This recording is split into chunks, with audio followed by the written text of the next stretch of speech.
Hello दोस्तों, मैं अरमान आप सभी की इस नए वीडियो में स्वागत करता हूं। आज की इस नए वीडियो के अंतर्गत हम लोग अध्ययन करने वाले हैं क्लास 10th सामाजिक विज्ञान के विषय के अंतर्गत अर्थशास्त्र का अध्याय नंबर 1 अर्थव्यवस्था एवं इसके विकास के इतिहास।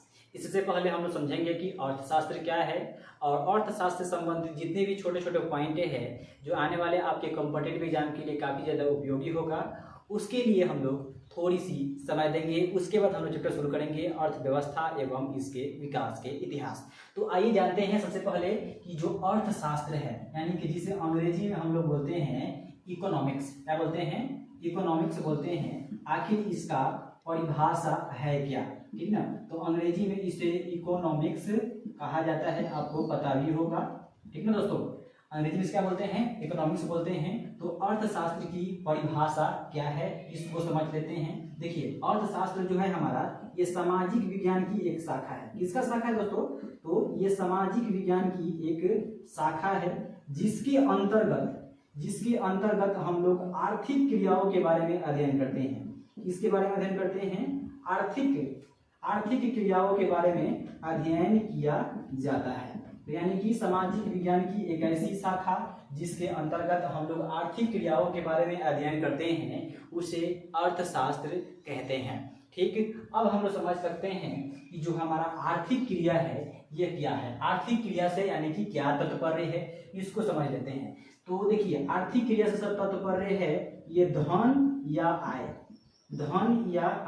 यानी कि वे सभी क्रियाएं जिससे हमें धन या आय की प्राप्ति होता है उसे ही इकोनॉमिक की एक्टिविटी कहते हैं, यानी कि आर्थिक क्रिया कहते हैं। जैसे कि मान लीजिए अगर एग्जाम्पल दिया जाए आर्थिक क्रिया का, तो जैसे शिक्षक हो गया है ना, तो शिक्षक जो है आपके स्कूल और कॉलेज में क्या करता है?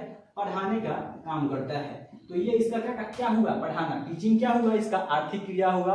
उसके बदले में सरकार के तरफ से कुछ ना कुछ राशि दी जाती है, वही उसका क्या हुआ? आर्थिक क्रिया हुआ। इसी प्रकार आप देखे होंगे वकील को देखे होंगे, तो वकील जो है आपके कोर्ट कचहरी में काम करता है, तो उसके लिए क्या हुआ? आर्थिक क्रिया हुआ। उसके लिए उसके बदले में क्या मिलता है? उसे पैसा मिलता है। इसी प्रकार आप किसान को देखे होंगे, ठीक ना?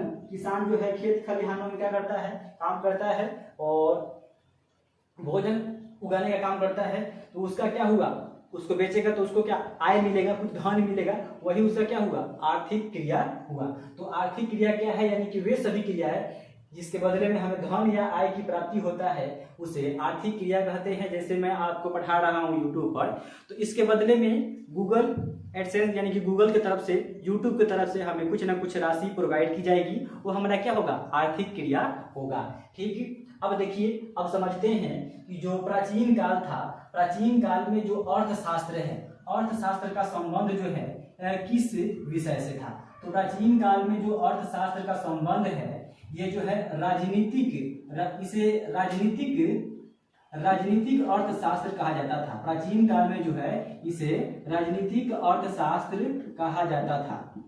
प्राचीन काल में अर्थशास्त्र को किस नाम से जाना जाता था? तो राजनीतिक अर्थशास्त्र के नाम से जाना जाता था। इसके अलावा यहाँ से प्रश्न पूछ सकता है कि जो हमारा अर्थशास्त्र है ये किस विषय के अंग है? तो अर्थशास्त्र जो है मनोविज्ञान, साइकोलॉजी, मनोविज्ञान, इसी प्रकार आपका इथिक्स नाम सुने होंगे, ठीक। इसी प्रकार आप पॉलिटी यानी कि जो पॉलिटिकल साइंस है उससे ये जुड़ा हुआ, यानी कि उसका अंग माना जाता है। तो इतना हम लोगों ने जान लिया कि अर्थशास्त्र क्या है, आर्थिक क्रिया क्या है और आर्थिक क्रिया के अंतर्गत क्या आता है। तो आर्थिक क्रिया से तात्पर्य है वे सभी क्रियाएं जिससे हमें धन या आय की प्राप्ति यानी कि पैसा की प्राप्ति होता है, उसे हम लोग क्या बोलते हैं? आर्थिक क्रिया यानी कि इकोनॉमिकल एक्टिविटी। अब हम समझते हैं इसमें कि जो अर्थशास्त्र है, अर्थशास्त्र में एक आता है हमारा दार्शनिक आते हैं एरिस्टोटल, ठीक। एरिस्टोटल का एक बुक है इकोनॉमिका। इनका बुक का नाम क्या है? इकोनॉमिका इनका एक बुक है। इकोनॉमिका इनका बुक है इसका अरस्तु, यानी कि अरस्तु का जो बुक का नाम है इकोनॉमिका। इस बुक में इन्होंने अर्थशास्त्र को house hold management, house hold management के नाम से संबोधित किया है, यानी कि गृह प्रबंधन के नाम से संबोधित किया है। तो यह प्रश्न पूछ सकता है कि दार्शनिक अरस्तु का जो पुस्तक है इकोनॉमिका में इन्होंने अर्थशास्त्र को किस नाम से संबोधित किया है? तो हाउस होल्ड मैनेजमेंट के नाम से संबोधित किया है। ठीक है, इसके अलावा अब हम समझेंगे इसमें कि जो अर्थशास्त्र है, अर्थशास्त्र के जनक कौन है, अर्थशास्त्र यानी कि फादर ऑफ इकोनॉमिक्स किसे कहा जाता है और क्यों कहते हैं। ठीक ना, तो देखिए जो अर्थशास्त्र के जनक हैं, जनक को जान लेते हैं, यानी कि इसके जनक यानी कि फादर ऑफ इकोनॉमिक्स। तो जो अर्थशास्त्र के जनक हैं उन्हें एडम स्मिथ को जो है अर्थशास्त्र का जनक माना जाता है। अब यहाँ से प्रश्न पूछेगा कि एडम स्मिथ को ही अर्थशास्त्र के जनक क्यों नहीं माना जाता है, रॉबिन्स को क्यों नहीं मानते हम लोग अर्थशास्त्र के जनक। ठीक, तो आइए जानते हैं कि अर्थशास्त्र जो आपके एडम स्मिथ है इनको ही अर्थशास्त्र का जनक क्यों माना जाता है। तो आपको पता होगा कि 1776 ईस्वी में इनका एक पुस्तक जो है प्रकाशित हुआ था। उस पुस्तक का नाम था दी वेल्थ ऑफ नेशन। उस पुस्तक का नाम क्या था?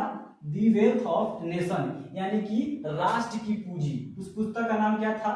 दी वेल्थ ऑफ नेशन, राष्ट्र की पूंजी। इसका हिंदी होता है राष्ट्र की पूंजी। क्या होता है?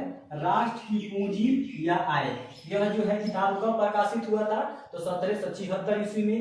दी वेल्थ ऑफ नेशन, ये राइटर कौन है? तो एडम स्मिथ है।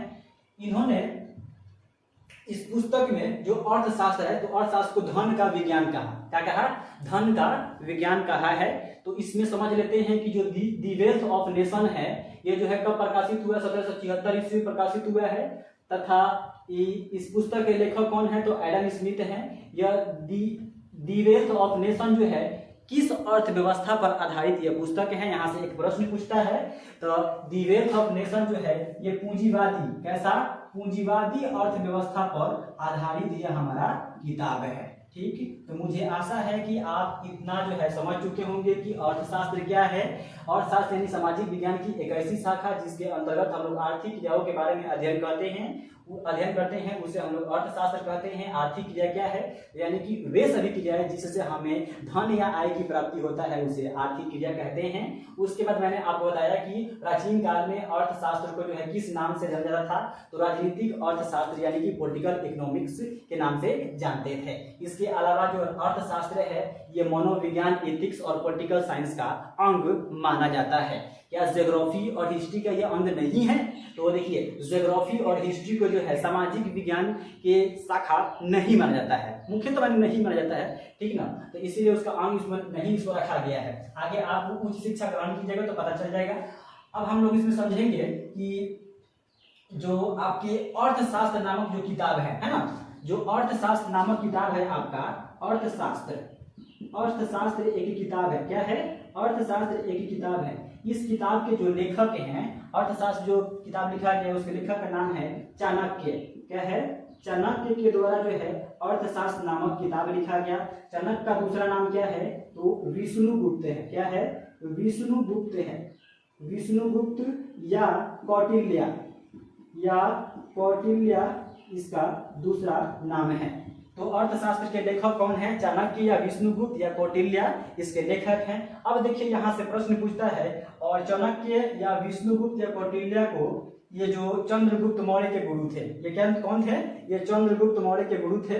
तो जो ये अर्थशास्त्र जो किताब है ये आपके बीपीएससी के प्री में पूछा हुआ प्रश्न है कि अर्थशास्त्र जो है कैसी किताब है? तो अर्थशास्त्र जो है राजनीतिक अर्थशास्त्र पर आधारित किताब है, जो मौर्य काल के विशेषता यानी कि उसमें जो विभव राज्य काल हुआ था उसके बारे में जानकारी देता है। तो यहाँ से प्रश्न पूछेगा कि जो अर्थशास्त्र है कैसी किताब है? तो राजनीतिक शास्त्र पर आधारित किताब है जो मौर्य काल के बारे में जानकारी देता है। जैसे कि अभिज्ञानतम शकुंतलम आप किताब का नाम सुने होंगे। ये सब प्राचीन काल की किताबें हैं। तो उसी प्रकार ये जब अर्थशास्त्र आया है तब हम आपको बता दिए कि अर्थशास्त्र के लेखक चाणक्य या विष्णुगुप्त या कौटिल्य ये हैं। तो ये अर्थशास्त्र किताब जो है किस पर आधारित है, तो राजनीतिक शास्त्र पर ये किताब आधारित है। मुझे आशा है कि पूरा आप अर्थशास्त्र को समझ गए होंगे कि अर्थशास्त्र है क्या। अब चलते हैं हम लोग अर्थव्यवस्था की ओर कि आखिर अर्थव्यवस्था है क्या और अर्थव्यवस्था के संरचना के आधार पर कितना प्रकार है, ऐसे कितना प्रकार है, समावेशी विकास क्या है, सतत विकास क्या है, यानी कि सभी को बारी बारी से हम लोग समझेंगे। अगर इसको आप नोट करना चाहते हैं तो एक बार आवश्यक नोट कर सकते हैं। आशा है कि आप सभी ने नोट कर लिया होगा।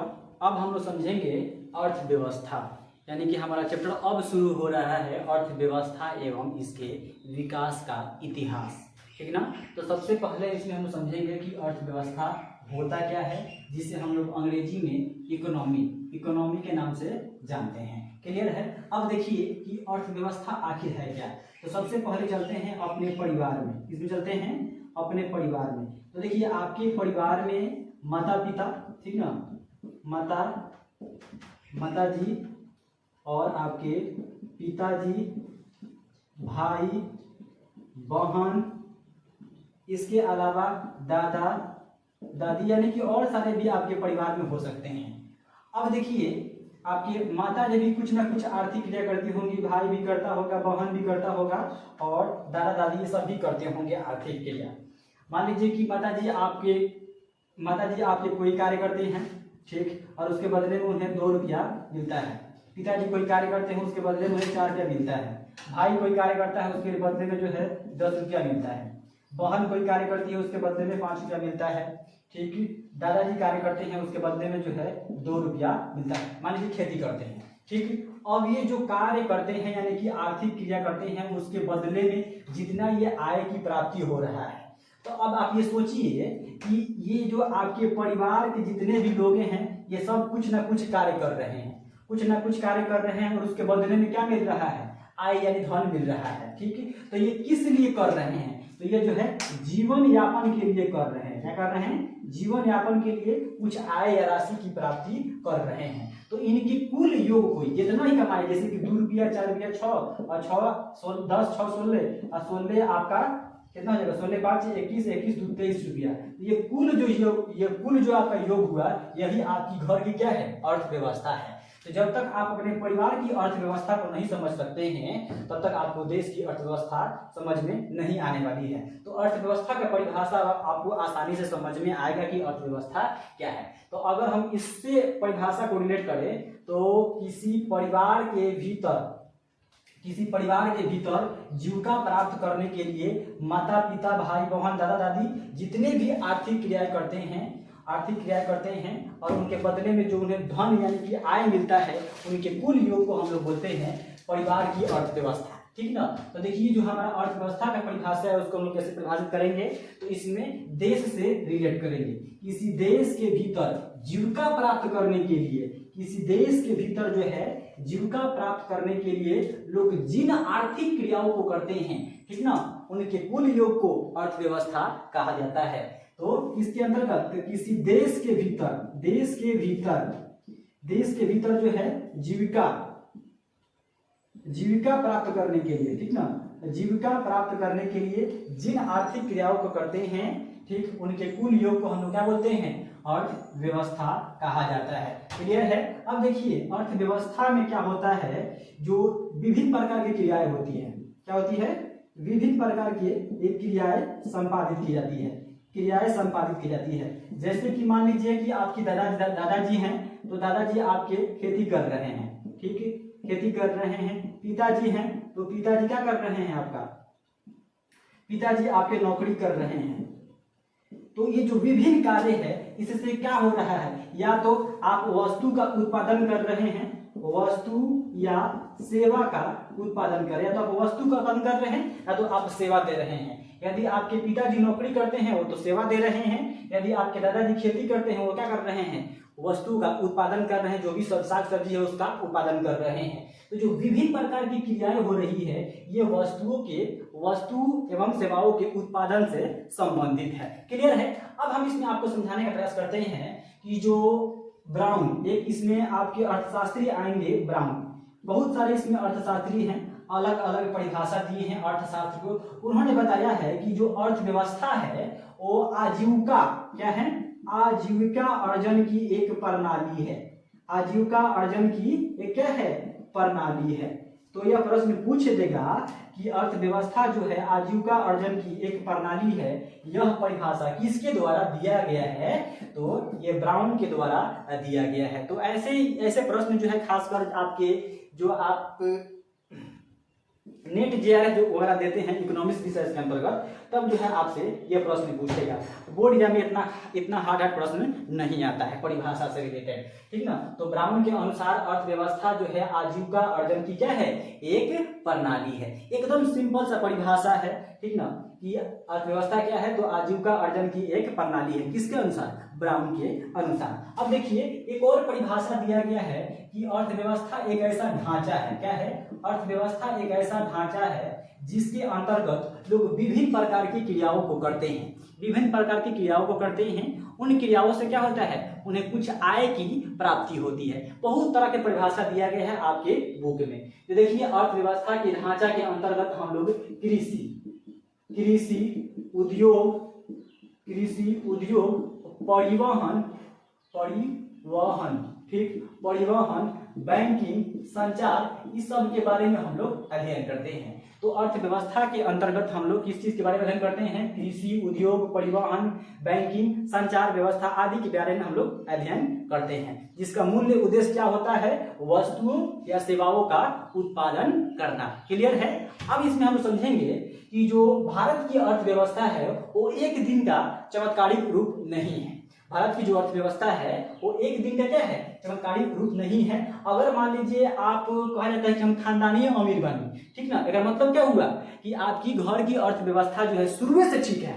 अब मान लीजिए कि उसको गिराना है, जैसे कि मान लीजिए कोई एक व्यक्ति है, कोई व्यक्ति है, वहीं से अमीर है, पूरा पास जमीन जायदाद सब है, तो इसकी घर की जो अर्थव्यवस्था होगी क्या होगी, ऐसा दमदार होगा, ऊंचे तक होगा।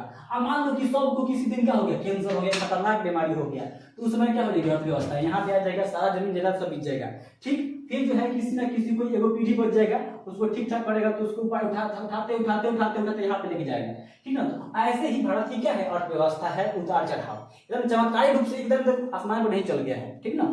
तो आपको पता है कि अंग्रेज थे वो अपने भारत पर लगभग 200 वर्षों तक, कितना, 200 वर्षों तक उन्होंने शासन किया था। क्या किया था, शासन किया था। और जितने भी सब यहाँ पे आर्थिक क्रियाएं थी उस सबका बहुत तरह से शोषण किया और भारतीय अर्थव्यवस्था को इस प्रकार झंझरी बनाया कि इसकी अर्थव्यवस्था एकदम दयनीय रूप में आ गई, ठीक ना। तो जब शासन 200 साल किया, उसके पहले जो भारत था उस समय के भारत को सोने का चिड़िया कहा जाता था, इतनी अच्छी इसकी अर्थव्यवस्था थी, ठीक ना। लेकिन 200 वर्ष तक दमदार शोषण किया एकदम बढ़िया तरीका से, जितने भी इसकी ढांचा थी सब ढांचा के बिगाड़ के रख दिया।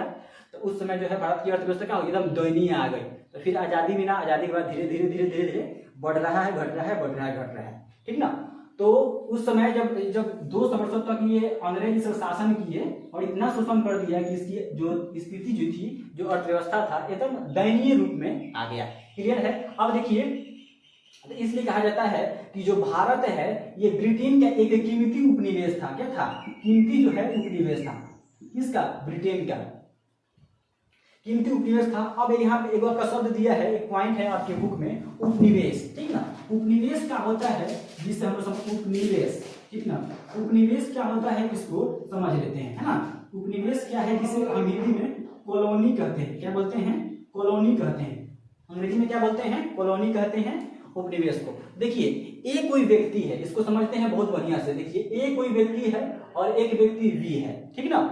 ए कोई व्यक्ति है और एक व्यक्ति बी है। ए जो है बहुत शक्तिशाली है, ये बहुत कमजोर है ना। तो जब कोई शक्तिशाली व्यक्ति किसी दूसरे कमजोर व्यक्ति के ऊपर आधिपत्य करके उसका जमीन जायदाद सब हड़प लेता है, तब जो बी व्यक्ति है, ए का क्या कहलाएगा, उपनिवेश कहलाएगा। और ये जो घटना हो रहा है इसे बोलेंगे उपनिवेशवाद। ठीक इसी प्रकार देश में होता है, जब कोई शक्तिशाली राष्ट्र या देश किसी कमजोर देश के ऊपर उस पर अपना आधिपत्य कर उसकी आर्थिक एवं व्यवसायिक क्रिया क्या करता है, शोषण करता है, ठीक ना, अपने अपने अपने ऊपर नियंत्रण ले लेता है, तब उस देश को, उस देश का क्या कहते हैं, उपनिवेश कहते हैं, और ये घटना उपनिवेशवाद कहलाता है। तो भारत जो है किसका उपनिवेश था, तो ब्रिटेन का उपनिवेश था। मुझे आशा है कि आप समझ चुके होंगे कि उपनिवेश क्या है। आपकी वैसे ये हिस्ट्री का टॉपिक है, आया है तो बता दिए हैं, उपनिवेश यानी कि कॉलोनी होता क्या है। ठीक, तो जब एक शक्तिशाली राष्ट्र किसी दूसरे कमजोर राष्ट्र के ऊपर अपना शक्ति का प्रदर्शन करके उस पर क्या करता है, आधिपत्य कर लेता है, और आधिपत्य करके जितने भी उसको जो उसका नियंत्रण है तो अपने कंट्रोल में ले लेता है, ठीक, तब इस भी देश को, ये देश का क्या बोलेंगे, उपनिवेश बोलेंगे। मान लीजिए ये ब्रिटेन है, ये भारत है, ये पर अपना सम कानून लगा रहा है ब्रिटेन वाला भारत पर, ठीक ना, तो ये भारत क्या हुआ, इसका एक उपनिवेश हुआ। मुझे आशा है कि आप समझ गए होंगे कि उपनिवेश है क्या। अब हम लोग समझते हैं कि जो हमारी अर्थव्यवस्था है, अर्थव्यवस्था को जो अर्थव्यवस्था है, अर्थव्यवस्था को संरचना के आधार पर कितने वर्गों में बांटा गया है, ठीक ना। तो अर्थव्यवस्था को संरचना के आधार पर 3 वर्गों में बांटा गया है। कितने वर्गों में बांटा गया है, 3 वर्गों में बांटा गया है। पहला आता है हमारा प्राथमिक क्षेत्र, दूसरा आता है हमारा द्वितीय क्षेत्र, और तीसरा हमारा आता है तृतीय क्षेत्र। क्लियर है, प्राथमिक क्षेत्र, द्वितीय क्षेत्र और तृतीय क्षेत्र। इसका कोई मूलभूत परिभाषा नहीं है, इसके एग्जाम्पल से और खासकर जो इसका दूसरा नाम है उससे बोर्ड एग्जाम में बहुत बार प्रश्न पूछा गया है। आगे दोस्तों देखते हैं, जो संरचना के आधार पर जो है अर्थव्यवस्था का प्रकार जो है 3 प्रकार की है। पहला हमारा है प्राथमिक, पहला क्या है, और प्राथमिक क्षेत्र, पहला क्या हमारा है प्राथमिक क्षेत्र, दूसरा क्या है तो हमारा द्वितीय क्षेत्र, क्या है द्वितीय क्षेत्र, और तीसरा हमारा क्या है तो तृतीय क्षेत्र है, क्या है तृतीय क्षेत्र है। अब देखिए, इसे अंग्रेजी में प्राइमरी सेक्टर, इसे अंग्रेजी में प्राइमरी सेक्टर, इसे सेकेंडरी सेक्टर, और इसे जो है आपका सर्विस सेक्टर के नाम से जानते हैं। इसे जो है सर्विस सेक्टर के नाम से जाना जाता है। इसके अलावा हम समझ लेते हैं जो हमारा प्राथमिक क्षेत्र है, प्राथमिक क्षेत्र को हम लोग कृषि क्षेत्र, प्राथमिक क्षेत्र को कृषि क्षेत्र, इसके अलावा जो द्वितीय क्षेत्र है इसे हम लोग उद्योग क्षेत्र, और जो आपका तृतीय जो क्षेत्र है इसे हम लोग बोलते हैं सेवा क्षेत्र। यहां तक नोट कीजिए, तब तक लाइन को जलाते हैं।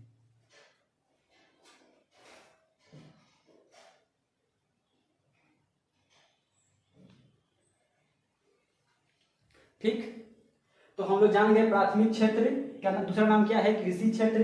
द्वितीय क्षेत्र का दूसरा नाम क्या है तो औद्योगिक क्षेत्र या औद्योगिक क्षेत्र। तीसरा क्षेत्र का नाम क्या है तो सेवा क्षेत्र। अब जो है इसके एग्जाम्पल से प्रश्न पूछा जाता है कि जो कृषि जो है, तो कृषि जो है किसके अंतर्गत आएगा, तो आपके कृषि क्षेत्र के अंतर्गत आएगा। इसी प्रकार आपका वन हो गया, तो वन जो है किसके अंतर्गत आएगा, तो यह भी प्राथमिक क्षेत्र। इसी प्रकार परिवहन, इसी प्रकार जो आपका पशुपालन हो जाएगा, इसी प्रकार आपके पशुपालन हो गया, मत्स्य पालन हो गया, ये सब के सब प्राथमिक क्षेत्र के अंतर्गत आता है। और आपके उदाहरण से यहाँ से बहुत सारे प्रश्न पूछे जाते हैं बोर्ड एग्जाम में। ठीक, इसी प्रकार उद्योग क्षेत्र आता है। तो उद्योग क्षेत्र में जितने भी कुटीर उद्योग हो गए, लघु उद्योग हो गया, मध्यम उद्योग हो गए, वृहद उद्योग, उद्योग भी 4 प्रकार होता है, पता ना आपको, कुटीर उद्योग, लघु उद्योग, मध्यम उद्योग और आपका वृहद उद्योग। तो जितने प्रकार के उद्योग है सब जो है आपके उद्योग में आएंगे। इसी प्रकार आपका जो बिजली हो गया, ये सब जो है आपके औद्योगिक क्षेत्र के अंतर्गत आता है। तो इसका एग्जाम्पल याद कीजिएगा। उसके बाद आता है तृतीय क्षेत्र। तो तृतीय क्षेत्र का जो एग्जाम्पल है सबसे बढ़िया संचार नेटवर्क जो भी आपका है, ठीक, बैंकिंग हो गया, परिवहन हो गया, जो बैंक है जैसे कि SBI हो गया, ये हमारे लिए क्या कर रही है, सेवा प्रदान कर रही है, सेवा दे रही है, तो इसीलिए हम लोग बोलते हैं सर्विस सेक्टर। इसी प्रकार जो रेलगाड़ी हो गया वो हमारे लिए सेवा प्रदान कर रही है, इसलिए वो क्या है हमारा सेवा क्षेत्र के अंतर्गत रखा गया है। इसी प्रकार संचार व्यवस्था जैसे मोबाइल फोन हो गया, किसी के पास फोन करके बोलो कहाँ है तो यहाँ फलाना जुटा, जो भी बात करते हैं हम लोग नेट चलाते हैं। ठीक, तो जो भी मोबाइल है ये सब के सब क्या है हमारा सेवा क्षेत्र, यानी संचार व्यवस्था जो है सेवा क्षेत्र के अंतर्गत आता है। तो मुझे आशा है कि आपको अर्थव्यवस्था जो है संरचना के आधार पर कितने प्रकार का होता है उसको आप समझ गए होंगे। अब हम लोग समझते हैं जो अर्थव्यवस्था का मुख्यतः जो प्रकार है।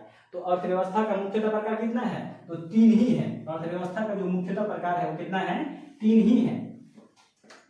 पहला जो है हमारा पूंजीवादी अर्थव्यवस्था। पहला जो हमारा क्या है पूंजीवादी अर्थव्यवस्था। पहला अर्थव्यवस्था का नाम क्या है पूंजीवादी। पूंजीवादी अर्थव्यवस्था, है ना, पूंजीवादी अर्थव्यवस्था। और दूसरा आपका क्या है, समाजवादी अर्थव्यवस्था, समाजवादी अर्थव्यवस्था। और तीसरा हमारा है मिश्रित अर्थव्यवस्था। तीसरा क्या है हमारा, मिश्रित अर्थव्यवस्था है। तो पहला हमारा पूंजीवादी, दूसरा क्या है समाजवादी, और तीसरा जो है हमारा मिश्रित अर्थव्यवस्था।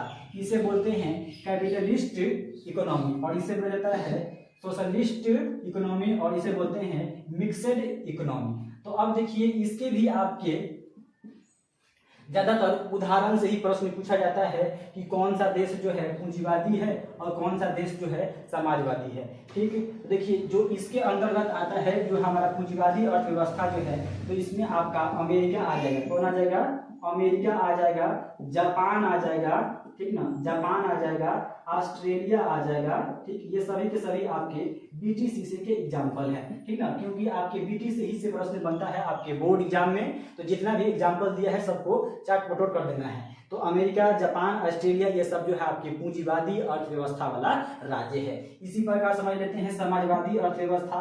देखिए समाजवादी जो अर्थव्यवस्था होता है इस पर सरकार का नियंत्रण होता है, ठीक ना, लेकिन जो ये सामाजिक कल्याण के लिए इसमें कार्य किया जाता है, ठीक ना, सामाजिक कल्याण के लिए इसमें कार्य किया जाता है। तो इसमें देखिए कौन कौन से आ जाएगा। तो आप पूर्व सोवियत संघ का नाम सुने होंगे, पूर्व सोवियत संघ नाम सुने हैं, तो सोवियत संघ जिसे रूस हम बोलते हैं, ठीक ना, तो रूस हो गया। और एग्जाम्पल दिया है बुक में क्यूबा का दिया है, क्यूबा दिया है, चीन दिया है। तो ये सभी के सभी समाजवादी अर्थव्यवस्था वाला ये आपका देश है। इसी प्रकार मिश्रित अर्थव्यवस्था, तो जिस देश की अर्थव्यवस्था पूंजीवादी और समाजवादी के सम्मिलित रूप से बना हुआ है उसको हम लोग बोलते हैं मिक्सड इकोनॉमी। यानी कि जैसे में एग्जाम्पल पे देखा जाए तो हमारा भारत जो है कैसा इकोनॉमी वाला देश जो है पूंजीवादी मिश्रित अर्थव्यवस्था वाला देश है। तो भारत को हम लोग किसमें रखे हुए हैं, तो आपके मिश्रित अर्थव्यवस्था के अंतर्गत भारत आता है। तो आज की वीडियो लेक्चर में इतना ही। अगर आपको वीडियो पसंद आया होगा तो चैनल को सब्सक्राइब कर लीजिए ताकि आने वाले वीडियो का नोटिफिकेशन आपको मिलता रहेगा। और यदि आप हमारे ऑफलाइन में पढ़ना चाहते हैं तो आगे हमारे कोचिंग में आप ज्वाइन कर सकते हैं। क्लास जो है निरंतर जारी है। Thank you so much.